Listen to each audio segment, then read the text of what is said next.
Après un départ manqué dimanche, Paul Biya a finalement pris les airs, direction la Chine. Le président de la République prend part au 4e forum sur la coopération Chine-Afrique du 4 au 6 septembre 2024 à Beijing. La délégation qui l'accompagne traduit l'ampleur des enjeux de cette rencontre avec les dirigeants africains. Entre renforcement de la diplomatie, de la sécurité, des infrastructures et des échanges commerciaux, le Cameroun veut davantage tirer son épingle du jeu. 10 membres du gouvernement et pas des moindres accompagnent le chef de l'État à ce rendez-vous avec le directeur général de Cameco et le président de la Chambre de commerce, d'industrie, des mines et de l'artisanat.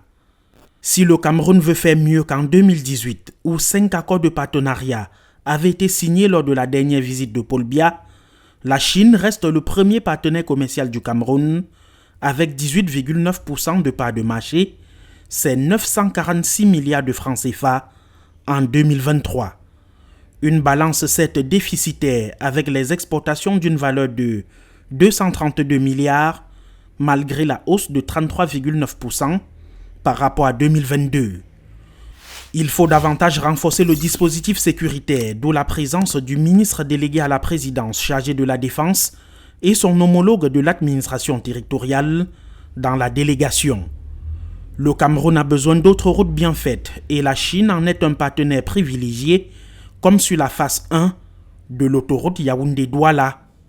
Le ministre des Travaux publics aura l'occasion d'étoffer son portefeuille, pareil pour celui des transports, dont le besoin en termes de qualité s'impose.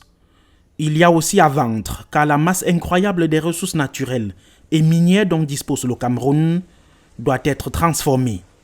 Le ministre par intérim des Mines et du Développement technologique gagnerait donc à trouver des partenaires fiables pour une coopération qui gagne au Cameroun, dont l'agriculture de seconde génération doit passer à sa phase pratique.